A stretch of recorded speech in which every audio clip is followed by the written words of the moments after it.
Matius pasal ke-15.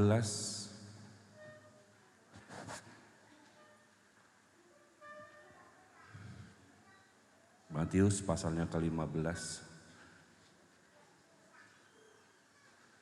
ayat 21.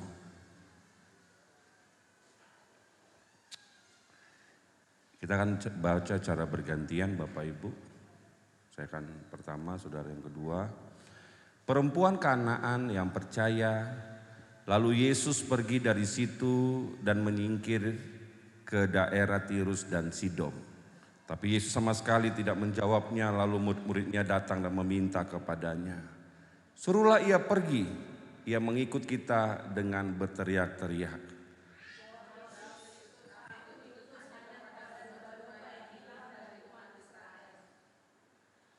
Tetapi perempuan itu mendekat dan menyembah dia sambil berkata, "Tuhan, tolonglah aku."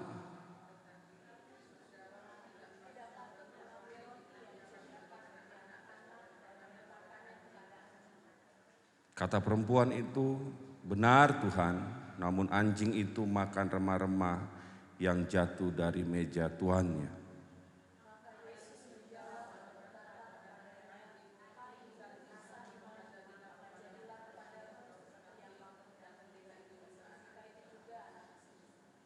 Amin.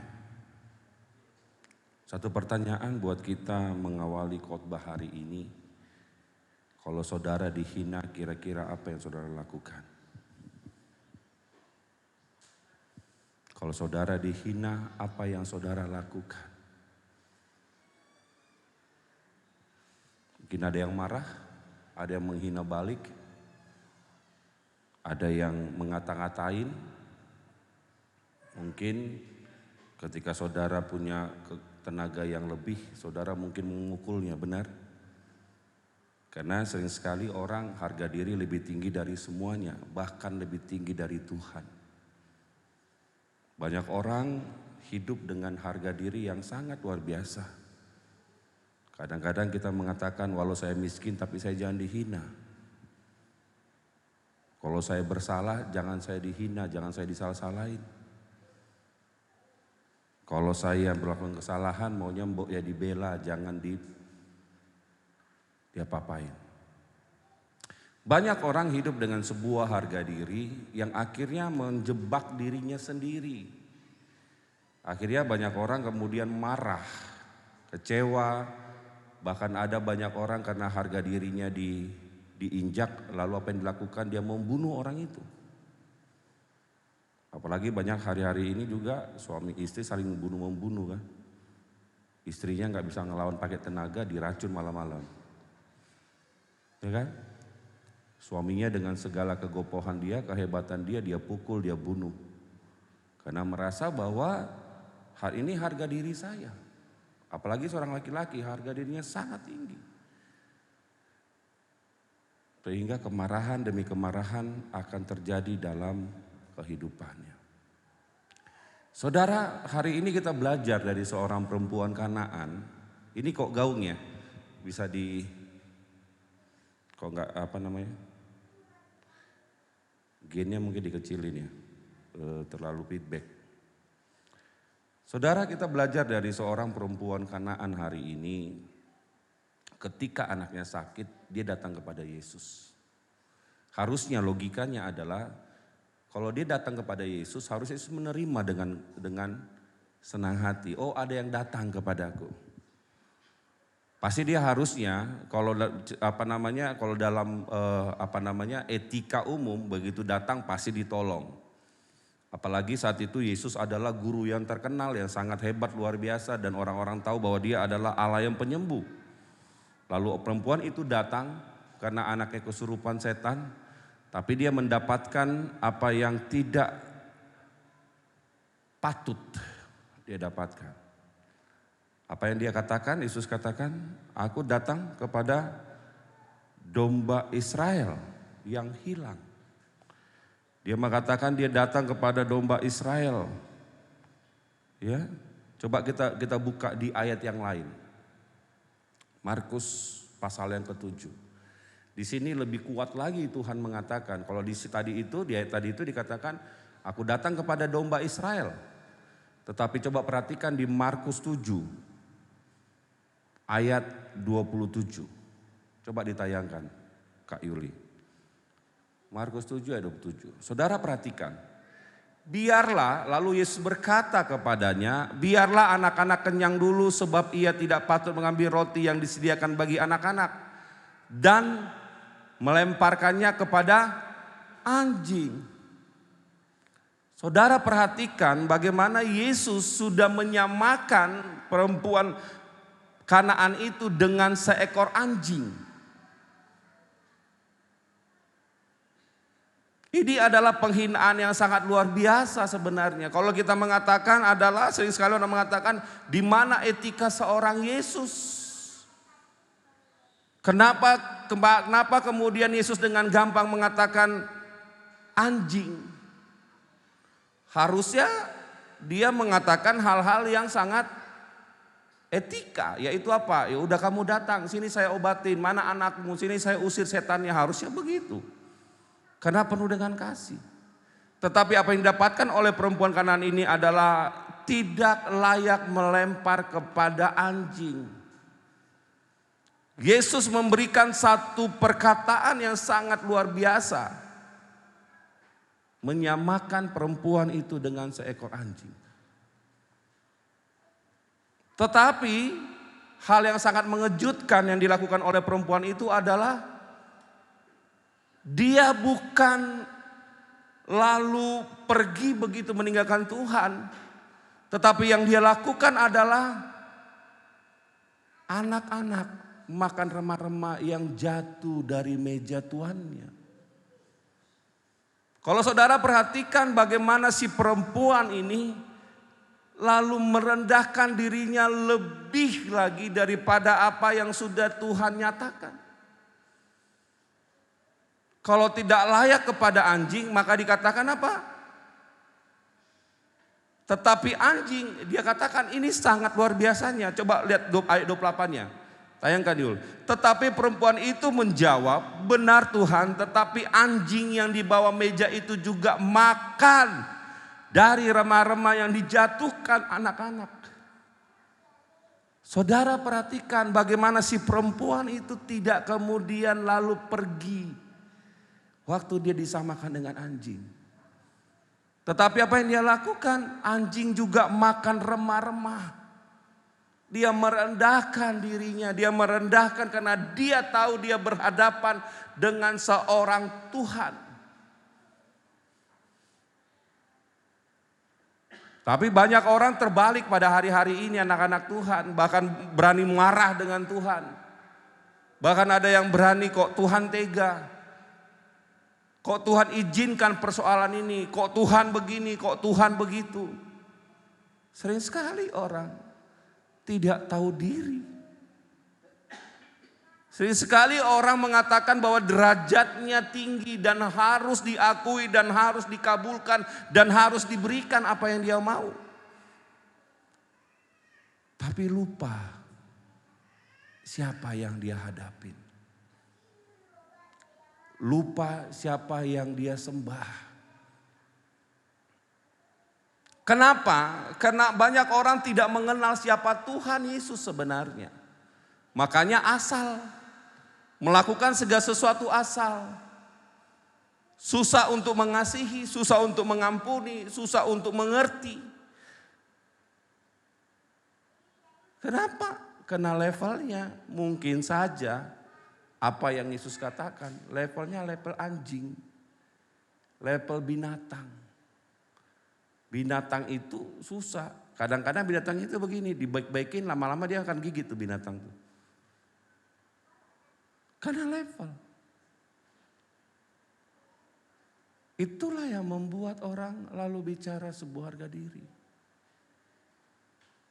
Susah orang untuk menerima keadaan-keadaan hidupnya. Bahkan orang mempersalahkan Tuhan itu nomor satu. Karena tidak tahu posisinya. Bagaimana mungkin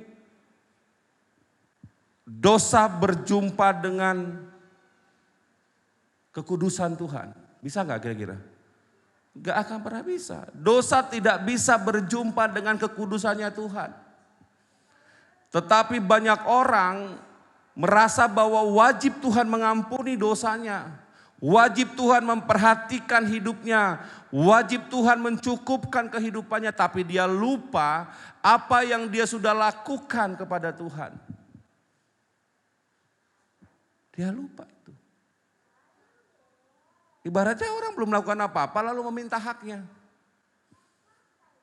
Ada hak dan kewajiban yang sering sekali banyak orang lupa.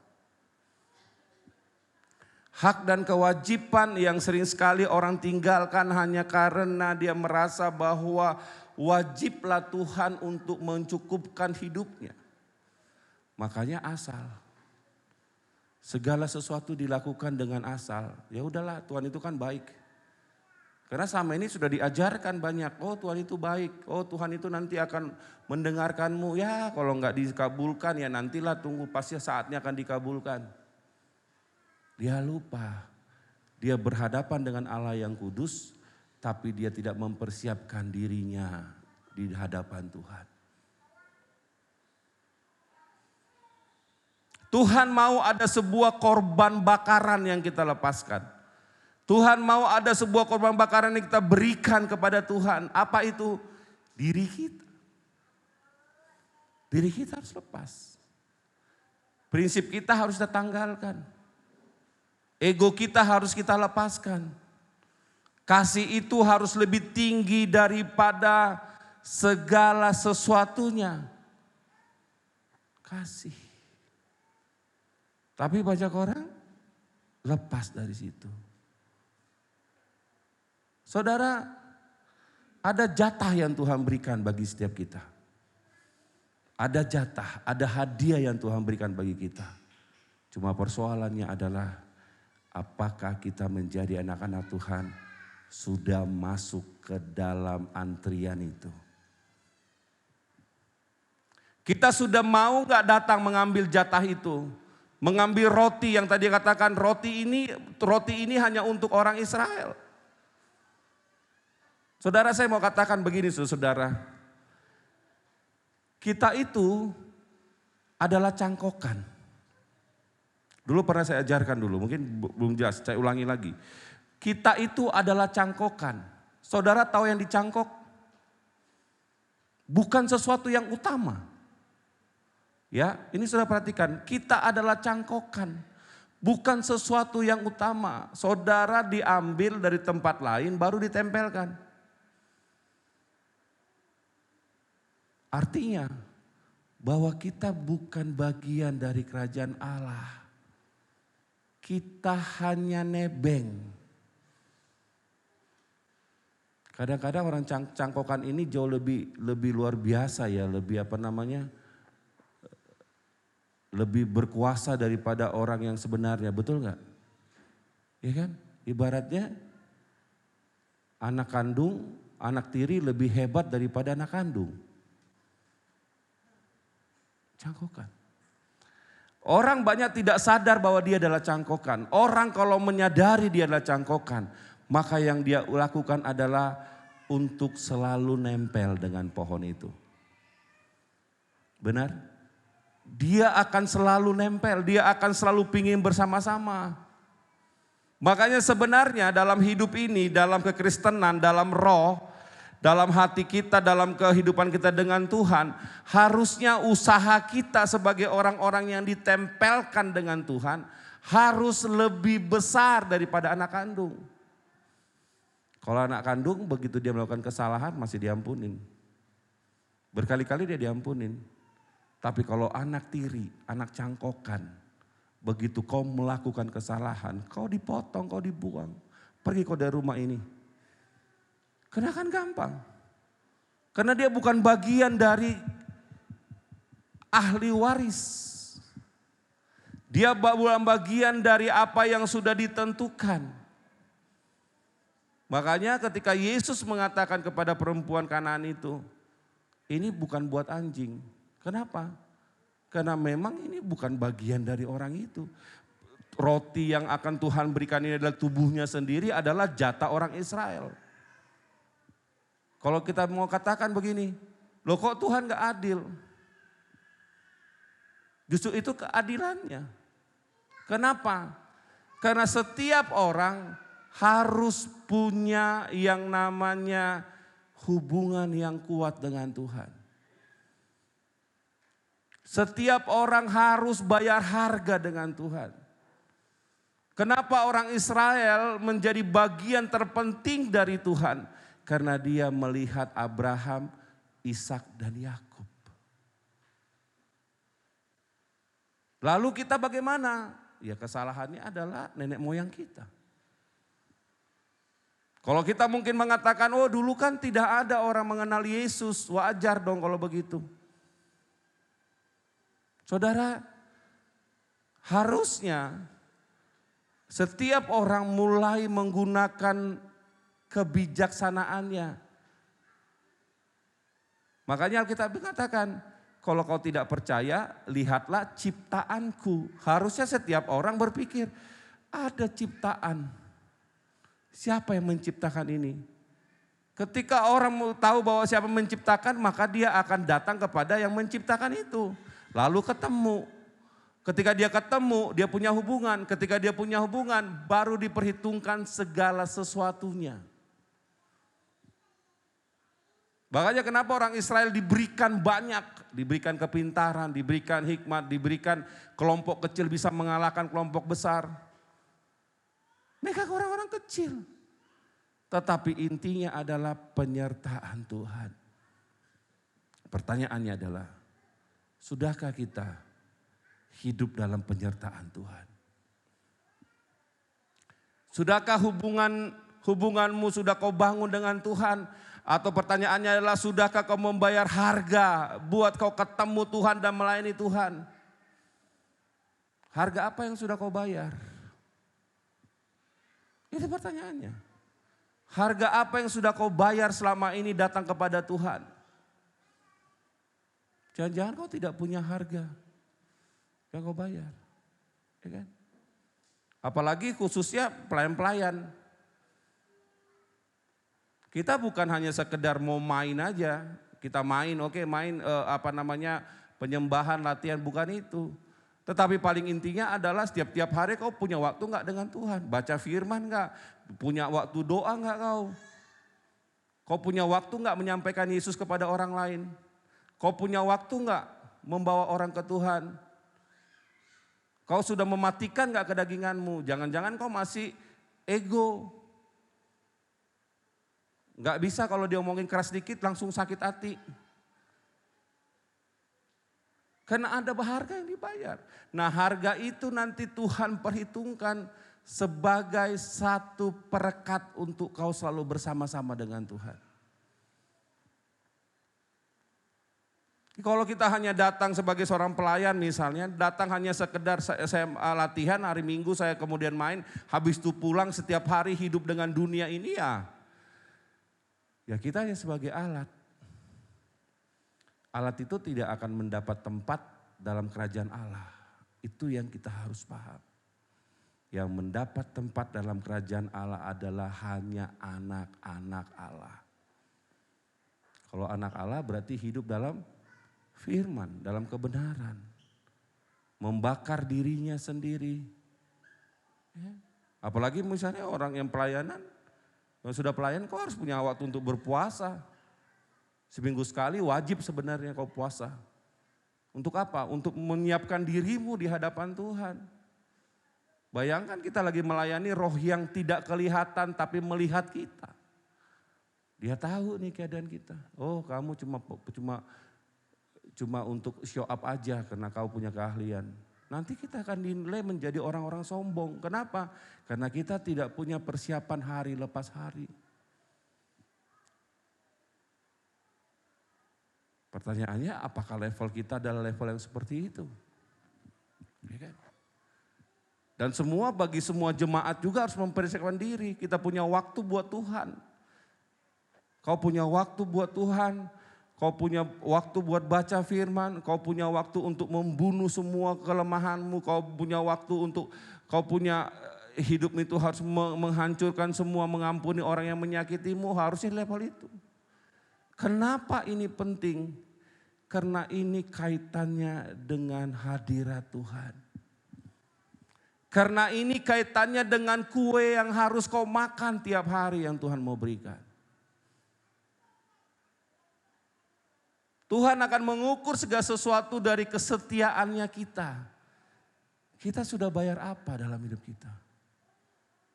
Jangan kita bermain-main. Bapak kita main dukun, kita biasa-biasa saja. Ingat saudara, nenek moyang kita ada dosa kutuk turunan yang membuat orang susah ketemu Tuhan. Kalau itu nggak diputuskan, maka dia kan susah ketemu Tuhan. Karena kutuk ini akan mengikuti terus. Apa buktinya? Kesialan, kegagalan, kebingungan, stres yang terus-menerus berkepanjangan, apa yang dikerjakan tidak berhasil. Itu bagian, itu salah satu dari kutuk. Hidupnya begitu-begitu saja. Salah satu kutuk yang tinggal dalam seseorang adalah apa? Dia tidak menginginkan Tuhan. Kalau kutuk itu sudah selesai, kerinduannya kepada Tuhan semakin gila-gilaan. Benar gak? Orang jatuh cinta, saudara tahu jatuh cinta. Ketika orang jatuh cinta sama seseorang, semua dikasih, betul gak? Dia kasih semua, dikasih perhatian, dikasih uang, mungkin dikasih apa yang dia punya. Tapi ketika ada persoalan, dia tidak akan memberikan apa-apa. Inilah bicara tentang hubungan dengan Tuhan. Makanya kenapa kau malas-malas dengan Tuhan? Kau cek hatimu. Kenapa kau tidak bergairah dalam Tuhan? Kenapa kau tidak memberikan waktumu dengan Tuhan? Kemungkinan ada kutuk yang belum selesai. Karena ketika ada, makanya Alkitab bilang katakan, bukan kurang panjang tanganku menolongmu, tetapi dosa yang memisahkan aku daripadamu. Padahal banyak orang gak sadar itu.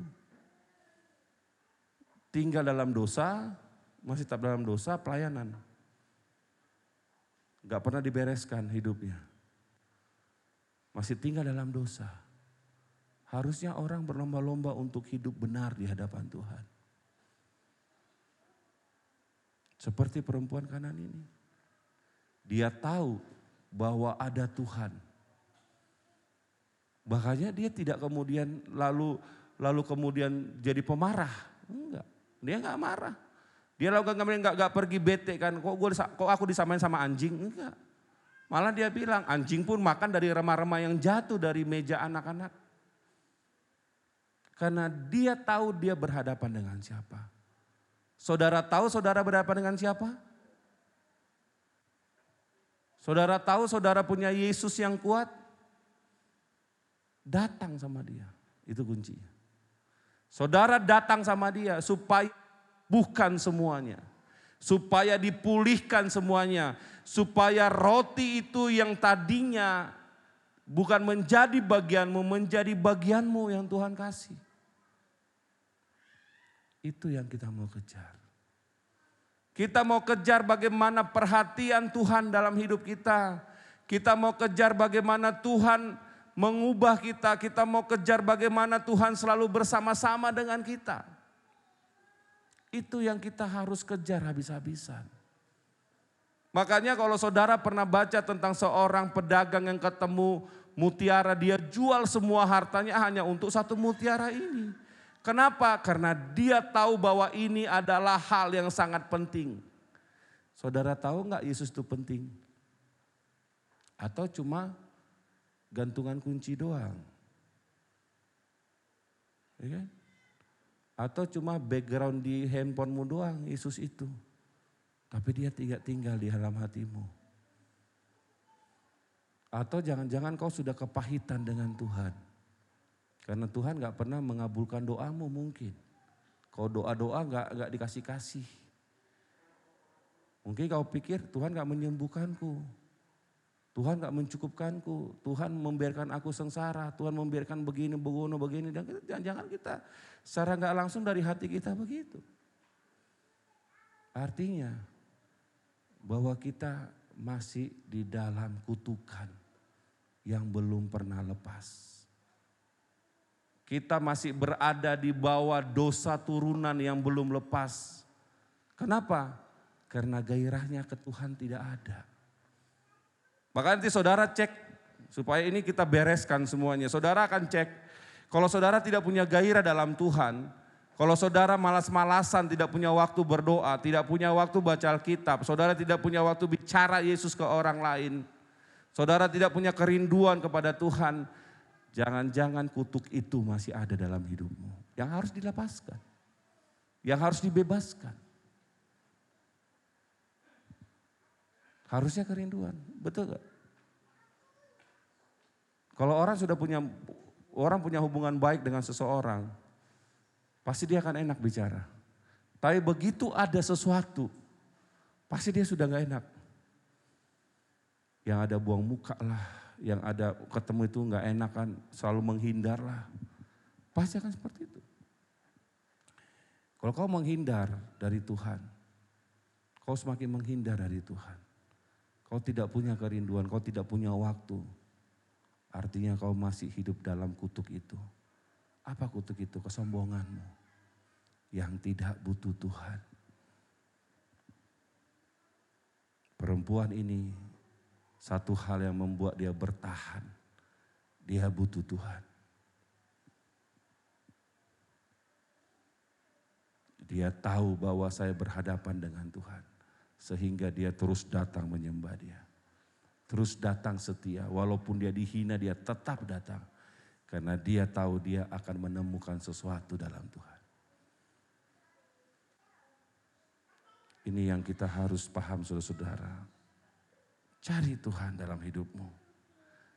Temukan Tuhan di dalam kehidupanmu. Cek hatimu masing-masing. Kenapa saya masih tidak bergairah dalam Tuhan? Kenapa saya tidak punya kerinduan? Kenapa saya asik dengan diri saya sendiri?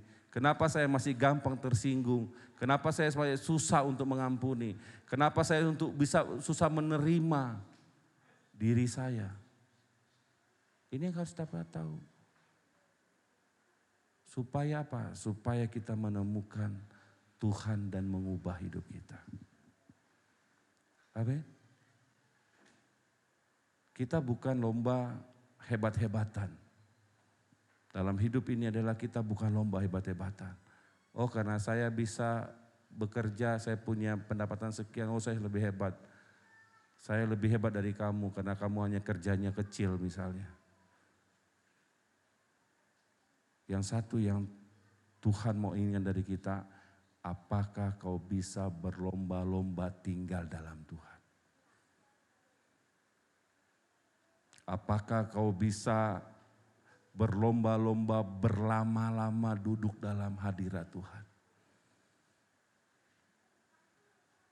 Kenapa Daud mau atau kenapa Yesus mau menjadi anak Daud? Padahal Daud sendiri adalah ciptaannya Yesus, betul? Kenapa dia mau? Karena Daud punya hati yang selalu menginginkan Tuhan.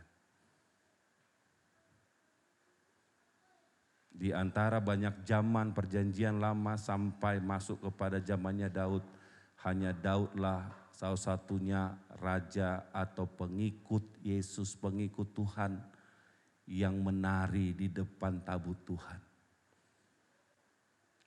Dia merontokkan harga dirinya sebagai seorang raja. Dia menari-nari sampai dari Palestina masuk ke Yerusalem, tabut Tuhan itu dia menari-nari. Dia satu-satunya yang menerobos semua hadirat, semua batasan-batasan Tuhan. Makanya maka Yesus mengatakan, Yesus gak pernah malu dikatakan anak Daud. Karena Daud orangnya yang hidup setia dengan Tuhan. Dia menari-nari, dia menanggalkan harga dirinya, dia tidak menganggap bahwa dia seorang raja yang harus dihormatin. Dia merendahkan dirinya untuk dia bisa melayani Tuhan. Tabernakel Musa memang hebat, luar biasa. Tetapi tabernakel Daud, pujian dan penyembahan yang setiap hari dia lakukan. Dan itu Tuhan tidak mengatakan saya anak Musa. Tidak, Tuhan Yesus mengatakan saya anak Musa, tidak. Tuhan bilang saya anak Daud karena penyembahan Daud kepada Tuhan. Maukah kau menjadi anak Tuhan? Amin. Maukah kau menjadi anak Tuhan? Bereskan penyembahanmu di hadapan Tuhan. Hiduplah takut akan Tuhan. Biar Tuhan mengubah hidupmu. Kalau kau mengatakan bahwa Tuhan itu penting, datanglah menyembah Dia supaya Tuhan mengubah hidupmu. Tidak ada cara, bagaimana caranya susah memang. Ketika kita katakan bagaimana caranya mengampunin, bagaimana caranya rendah hati, bagaimana caranya melepaskan dunia ini, bagaimana caranya untuk untuk tidak ego, bagaimana caranya untuk tidak trauma, bagaimana caranya untuk hidup lebih baik lagi, tidak punya cara apa-apa kecuali satu, datang duduk di hadapan Yesus. Amin. Itu caranya. Saya tidak pernah tahu caranya bagaimana tidak sombong. Cuma satu caranya, datang kepada Yesus. Kalau kita datang kepada Yesus, kita akan dibukakan posisi kita di hadapan Tuhan. Supaya kita tahu membereskan. Kalau kita nggak pernah datang ke hadapan Tuhan, kita nggak tahu bahwa kita orang sombong. Kalau ditanya, kau sombong nggak? Mungkin kita bilang, oh nggak, saya nggak sombong kok. Kau mudah memaafkan nggak? Kau sakit hati nggak? Enggak, saya nggak sakit hati. Saya begini, saya begini. Ya kan? Ketika dibilang sakit hati, kau suruh mengampuni, susah mengampuni. Kenapa? Karena kesalahannya sakit sekali, dia melakukan begini, susah mengampuni. Tapi itu semua akan bisa kau lakukan ketika hatimu penuh dengan hadirat Tuhan. Amin. Bangun penyembahanmu tiap hari. Bangun hidupmu tiap hari dengan Tuhan. Kerinduanmu, ketulusanmu kepada Tuhan. Kau datang kepada Tuhan karena kau tahu bahwa kau menginginkan pribadinya. Itu yang paling penting. Amin. Bangunlah hubungan dengan Tuhan. Jadilah seorang perempuan Kanaan itu yang tetap menginginkan Tuhan apapun yang terjadi dalam hidupnya. Amin. Terus memberkati, mari kita berdoa. Kami mengucap syukur Bapa buat semua kebaikan-Mu. Kami tahu Tuhan, kami sering sekali menghitung segala sesuatu. Bahkan kami sering sekali kami marah karena Engkau tidak mengabulkan permintaan kami. Kami sering sekali tersinggung dengan perkataan-perkataan orang dari luar sana Tuhan. Tapi hari ini kami datang kepadamu Tuhan Yesus. Biarlah belas kasihan-Mu yang melampaui segala akal tinggal atas kami. Ampuni kami atas semua pelanggaran-pelanggaran kami. Kebodohan-kebodohan kami. Biarlah kasih setia-Mu tinggal atas kami dan membaharui kami. Kasihani kami ya Tuhan. Kasihani kami. Supaya kami semakin mengenal cinta kasih-Mu yang kuat. Kami semakin tahu Tuhan bahwa Engkau beserta dengan kami. Biarlah firman-Mu yang menguatkan kami dan menguduskan kami ya Bapa. Kami mau Tuhan menjadi bagian dari kerajaan-Mu. Kami mau Tuhan menjadi bagian dari hadirat-Mu Tuhan. Apapun yang terjadi Tuhan Yesus kami mau nikmati bersama-sama dengan Engkau. Terima kasih Tuhan Yesus buat semua kebaikan-Mu. Ajarkan kami dan kuatkan kami. Biarlah kasih setia-Mu yang melampaui segala akal turun atas kami. Terima kasih Bapa. Terima kasih Tuhan Yesus.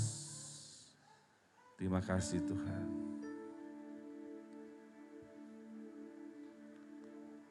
Terima kasih Tuhan.